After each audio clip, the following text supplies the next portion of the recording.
Welcome to I Feel Fat Today, the show where we dispel diet myths, see what's new in diet culture, and investigate your relationship with food. This week on the show, we're talking beauty hacks and deciphering which ones rock and which ones are botched. Speaking of botched, I'm your host, Longlegs. Happy Halloween! Oh my gosh. I don't know if I got it on that take, but that's the one we're using. Longlegs, happy Halloween. Yeah, I am dressed up as Longlegs. Longlegs, the serial killer, has a very interesting relationship with beauty. And so it worked out scheduling wise that this week it would have to be a solo podcast. And I kind of figured I just had the idea to talk about beauty hacks. And so because I've been seeing so much online. And I was kind of toying with the idea of if I should dress up for this episode. I didn't know how that would work out. And then I thought, if I'm talking about beauty hacks, if I'm going to be Longlegs for Halloween, I might as well dress up as Longlegs, because Longlegs, the serial killer, has a very interesting relationship with beauty. So anybody that has seen the movie knows that Longlegs is so unsettling because he looks so weird. And that's because his face is not natural. So I have some information on that. So in the movie Longlegs, Nicolas Cage's character has a pale, lumpy, and plasticky appearance because of repeated plastic surgeries that went wrong. The character Longlegs is obsessed with devotion to the character Longlegs is obsessed with devotion to Satan and is trying to impress him by making himself look as beautiful as possible. The makeup effects artist Harlow McFarlane based the character's look on elective plastic surgeries in the 1970s and 80s in rural Oregon, where the movie is set. McFarlane imagined that the character's skin became damaged and puffy from one botched surgery after another. His jam is really trying to make himself beautiful for the devil, explains special makeup effects artist Harlow McFarlane. He's in love with the devil and he's trying to impress the devil. So he's gone through these plastic surgery botched jobs to make himself look as pretty as he can for the devil. Everything he does is for the evil force that he's trying to impress. And then also Cage drew inspiration for the character's appearance from a childhood memory of his mother's Noxamacold cream, which he found to be eerie. So that's Longlegs. That's why he looks like this. And it's because he's obsessed with beauty. So this week on I Feel Fat Today, when we talk about beauty hacks, I thought, how perfect. It's going to be probably a quick episode. I'm kind of on a time crunch of recording this. By the time you're listening to this, I think it came out a little bit late. Sorry about that. It's a solo episode. Next week, we will be back with a guest. But I did do research for this episode, so I have a good amount to talk about. So I have seen so many wellness and beauty hacks online recently, and some that have really blown my mind. So on today's episode, I'm going to run through a few beauty hacks, some bizarre and some just plain confusing. Really beauty and wellness hacks. I'm going to take a beat here to say that I did have a Celsius today. So if I'm talking really fast, that is why. I'm going to have a sip of water. Okay. Starting us off strong, we have perineum sunning. Number one, that's our first hack. Perineum sunning is a controversial wellness practice where a person exposes their genitals to the sun for a short period of time while naked. Some lie on their back with their legs spread wide in the air, or on their feet and back with their with their feet and hands on the ground in a variation of yoga downward dog pose. So perineum sunning, that's when we are sunning our asshole. Of course, I'm saying that like 5 minutes into the pod, so this YouTube is not going to let this episode hit the masses because I just screamed asshole in the first 5 minutes. Okay. There is no scientific evidence that perineum sunning, also known as butthole sunning, yoni sunning, genital sunbathing, or nudie bake, has any benefits. In fact, some experts consider it unsafe and potentially harmful. Just realized, okay. Some claim that it can improve libido, circulation, sleep, and longevity, and boost energy and creativity. Proponents of the practice believe that a mere 30 seconds of sunlight on the perineum supercharges your organs, regulates hormone functions, improves cognitive function, and has similar benefits to being in the sun all day with your clothes on. However, there's no scientific research to support these claims. The practice is dangerous because it exposes a sensitive area of skin to ultraviolet light, which can cause sunburn and skin cancer. The perineum contains blood vessels and nerves that provide sensation and nutrition to the genitals, so sunburn in this area can be very sore and painful. It can also make it difficult or painful to urinate and have sex for about a week. Chronic exposure to UV light can also increase the risk of skin cancer, causing sunburn, of skin cancer without causing sunburn. The more carcinogens you're exposed to, the greater the risk. So for our first beauty hack, perineum sunning, it's the only beauty hack I've come across where you could potentially chap your dick, which doesn't feel like the route you want to go. The idea of sunburn on my vagina makes me want to never see the sun again. And I don't think we should be villainizing the sun. So let's not do that. That's another thing. People are like my grandparents are like terrified of the sun and like their skin cancer to prove it. But put on a little sunblock and you can hang out in the sun. It's not enemy number one, but it can be dangerous. So make sure you put on that SPF. So that's number one, perineum sunning. The person that you're going to see really into perineum sunning or, asshole sunning is going to be like a person that's into perineum sunning is going to write in RFK Jr. on the ballot. In just a few days. Oh, crap. I just realized I think this is the episode that comes out before the election, maybe? Maybe not. I have to look at my calendar. Let's not talk about that. Ugh. Okay.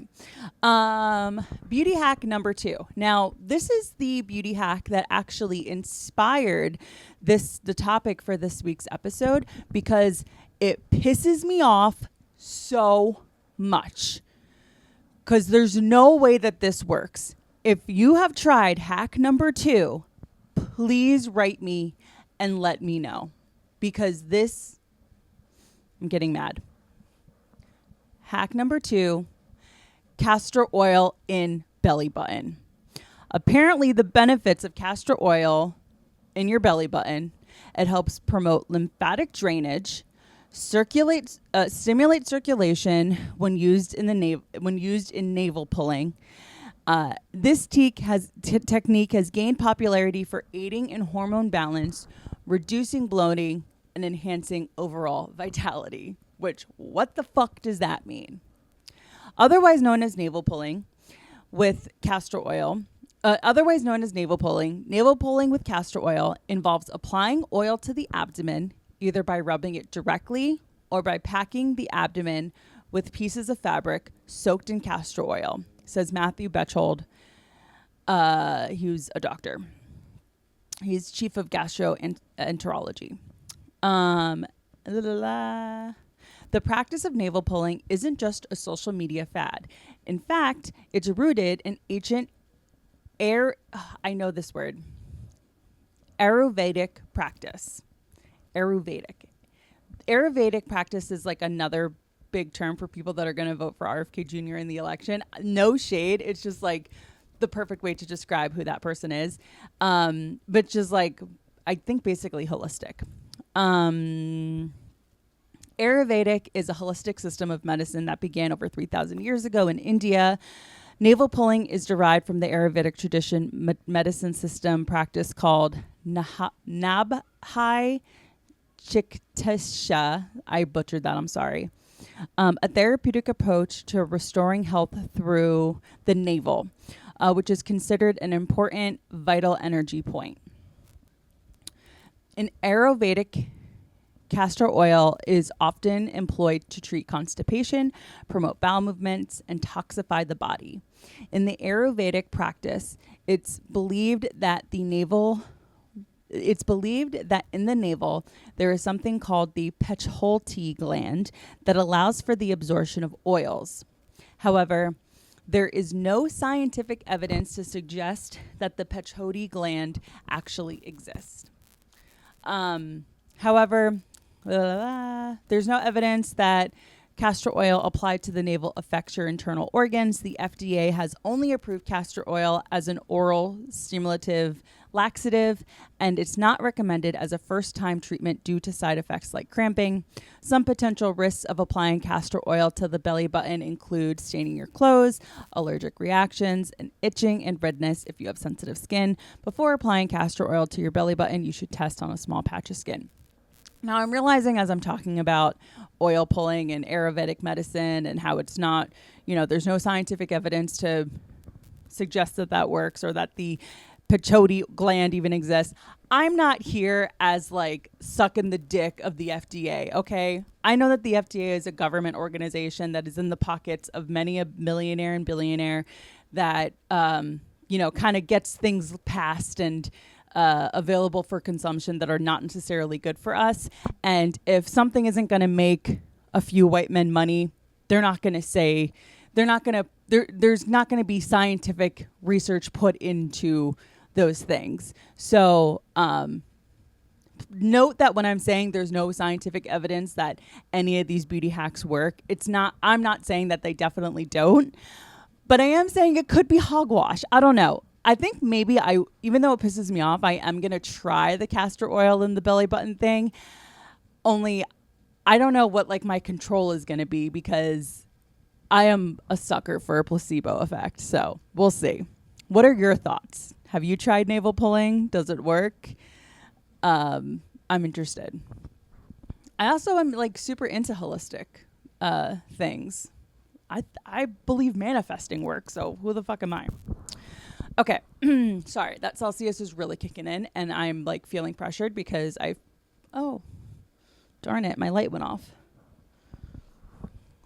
Long legs cannot. There we go. Come on. Don't make me get up. Hold, please. All right. Okay. I guess better the light go out than me unplug my recording device. What was I saying? I don't remember. We're going to move on to beauty hack number 3. Beauty hack number 3. Wellness hack number 3. This isn't really beauty. This is wellness. Potato slices in your socks. This is one that I've heard on the internet for a while. I have no idea if it works, so let's see what we can find out about it. It's not known where this remedy came from. It may have come from the late Middle Ages when the bubonic plague struck parts of Europe, so before penicillin. At this time, most people were not aware of viruses and bacteria and how they caused illness. The claim is putting sliced raw potatoes against the bottom of your feet and wearing socks to hold them in place can cure cold and flu symptoms like coughs, runny nose, congestion, and fever. The reason why potatoes are put against the feet may come from a therapy in traditional Chinese medicine called reflexology. In this healing science, the soles of the feet are thought to have access points to different parts of the body. According to reflexology, treating the feet helps treat the body. There are plenty of people who have tried the potato remedy and say it got rid of their cold or flu symptoms. However, there's no clinical evidence to show that this folk remedy works. Nutrition expert Dr. Ruth McDonald at Iowa State University confirms that the potatoes in your socks cannot cure a cold or any kind of illness. Reflexology is, I think, really cool. If you've ever gotten a reflexology massage, I don't know if it's just because you're getting your feet massaged that it makes your entire body feel amazing, but reflexology is cool and I think works. So who am I to say that, navel pulling or potato slices in your socks don't work? Okay. So next we have lazy lymphatic drainage using elastic bands. Some say that wearing rubber bands around your ears can temporarily reduce puffiness and enhance lymphatic circulation. However, this method is not scientifically proven or recommended by professionals. So for this one, for lazy lymphatic drainage, I have a TikTok video that we'll watch about this because as far as like finding information online, it was hard for me to find and summarize. So we'll watch this TikTok. There's a new Korean beauty hack where people are tightly wrapping rubber bands around their ears to depuff their face. All right, so there's this myth or trend that rubber bands around your ears can help with lymphatic drainage. So we're going to try this out and put them on my ears, see if that works. And then we're going to talk about whether this really works or not, or if it just looks really stupid. But lymphatic drainage, doesn't really go through your ears. You actually have multiple nerves that go to your ears. I think it's 5, which is actually kind of unique. But in terms of your lymphatic drainage, it all comes through your neck. So I don't really think this does anything other than make you look like a creature from Lord of the Rings. Okay, so that's one man's opinion, but lymphatic drainage in general, I really enjoy. I love a gua sha, where you take the gua sha and you go through and you start like at your forehead and you move your way down, and it helps just get like extra fluids out of your face. I really like doing that. So when I heard that maybe I could just tie a rubber band around my ear and that pull the fluids down, I think at first it kind of makes sense that would work. Like even if you just take your hand and like tug on your ear, like close your ear so that it's like tight together, I kind of feel a pulling, but it's not that drainage pulling where that you get by like gua sha-ing. So I'm going to say that's cap. I don't think if you put elastic bands around your ear that works.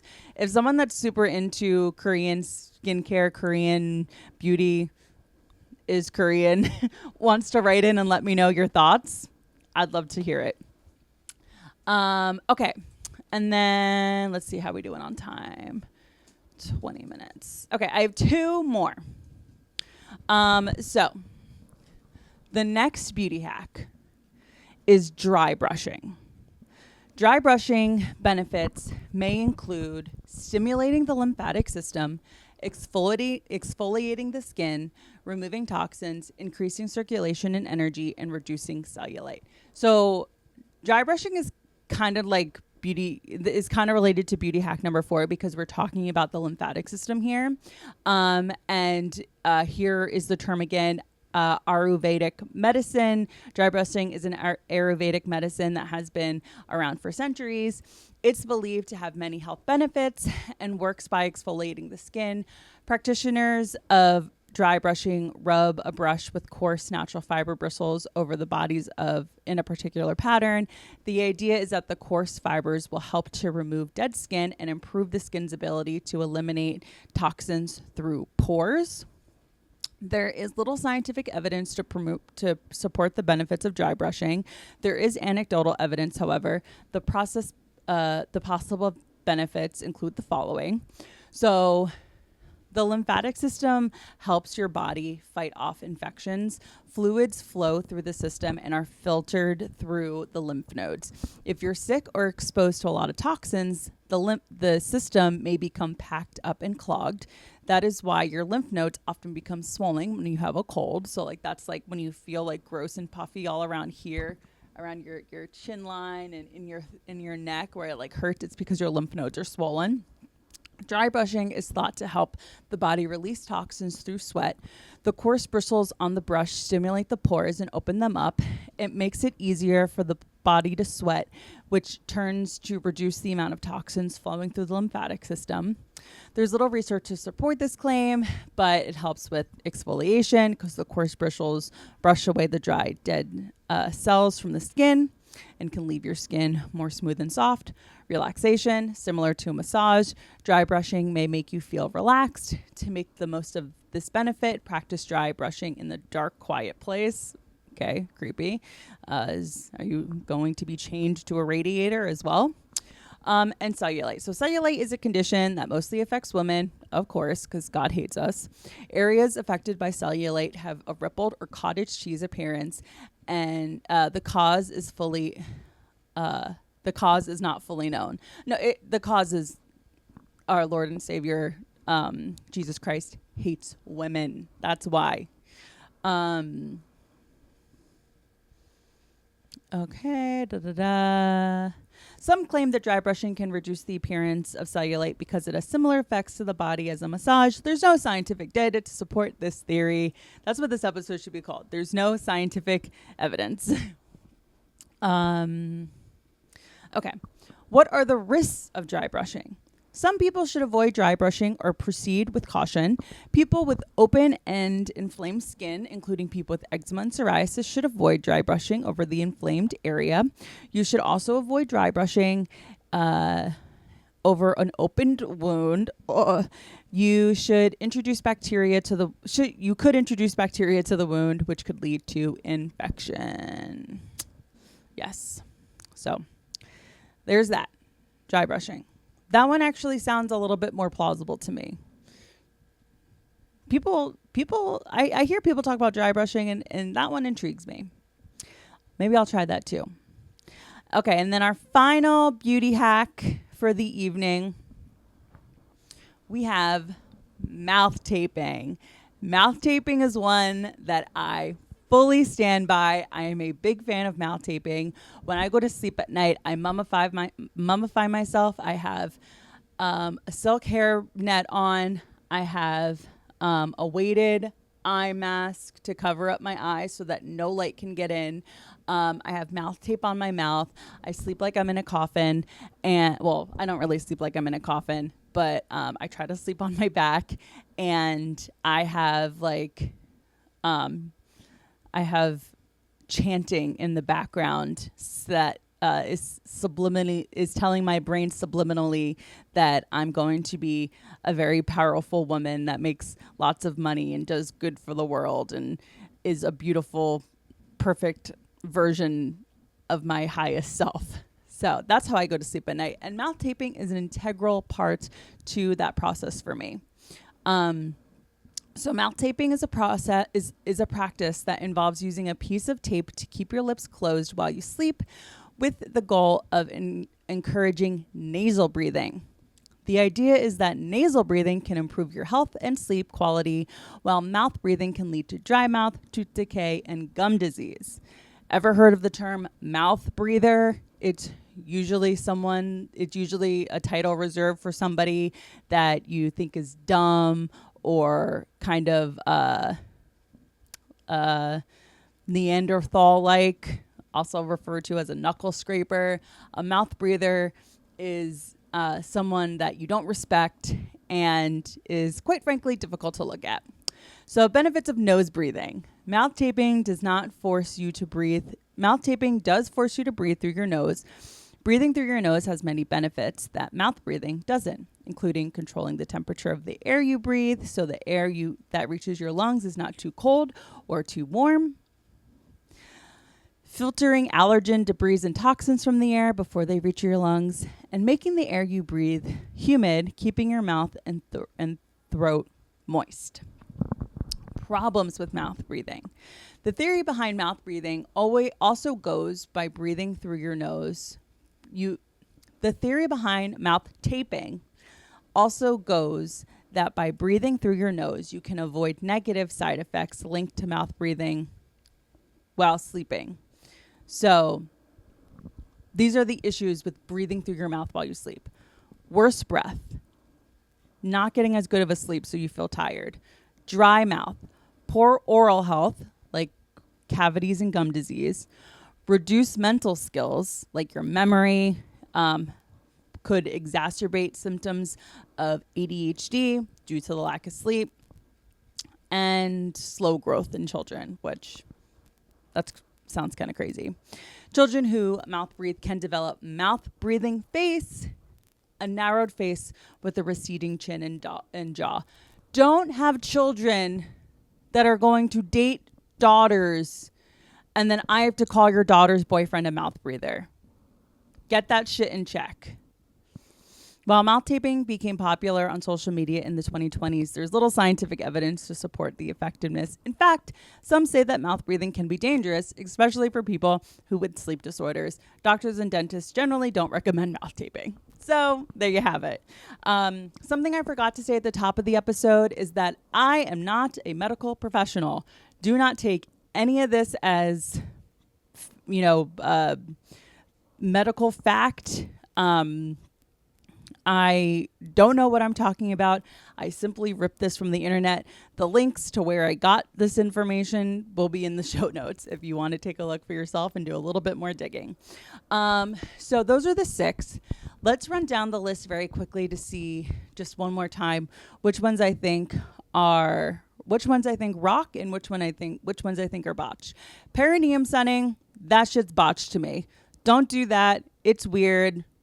It just feels like a way to breed getting sexually assaulted on a hike. Don't do perineum sunning. I'm not going to endorse perineum sunning. That's botched. Castor oil and belly button. Will it really hurt you to give it a try? No. Will it stain your sheets that you got from Brooklinen? Yeah. Don't do that to your Brooklinen sheets, man. But if you want to try it, you can. I might give it a try, but it just feels like castor oil in your belly button. Like, drink some magnesium before bed. That'll definitely help you shit better and help with bloating. Potato slices in your socks.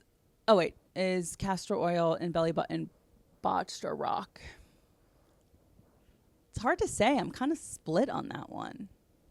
I think because there's no harm, I'm going to go rocks. Okay, potato slices in your socks. I don't know how or why that would work. It's been around for forever, and again, no one's going to get hurt aside from the fact that like you're wasting a perfectly good potato that is like filled with like vitamins and potassium and potassium I think is a vitamin, fiber, and is a really, really great carb. It was villainized in the 90s and the early 2000s. So maybe that's why people feel better putting it under their feet than in their body. I'm going to go botched on that one. I don't think I'm ever going to try it. If you've tried potato slices in your socks, let me know what you think. I think that shit's cap. The lazy lymphatic drainage elastic bands on the ear. I'm going to go botched. Again, if you know more than me, let me know. But I don't think that works. I think that lymphatic drainage works. I think that using a gua sha on your face correctly helps with lymphatic drainage. But tying some elastic bands around your ears, it just feels like a way to like potentially fuck up your hearing. You wrap a elastic band around your ear, and then before you know it, you're fucking with your eardrum collapsing or some bullshit. Again, I'm not a doctor. I don't know. I'm going to go botched. Dry brushing, another thing I haven't tried, but I'm going to go rocks because on the exfoliating aspect of that alone, I don't know about all this stuff about like toxins coming through your pores, but getting a layer of dry skin off doesn't seem like a bad thing. So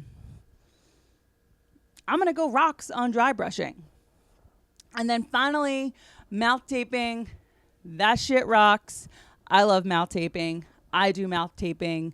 You should do mouth taping unless you have sleep apnea. If you die in the middle of the night, don't sue me because I told you, do it at your own risk. And there you have it. That's this week's episode. Totally forgot to give my spiel, but if you like this podcast, please tell your friends, subscribe to us on YouTube, leave a 5-star review on Apple Podcasts. Do it for Long Legs. Come on. He ain't got much. Just going around killing birthday girls, almost birthday girls. And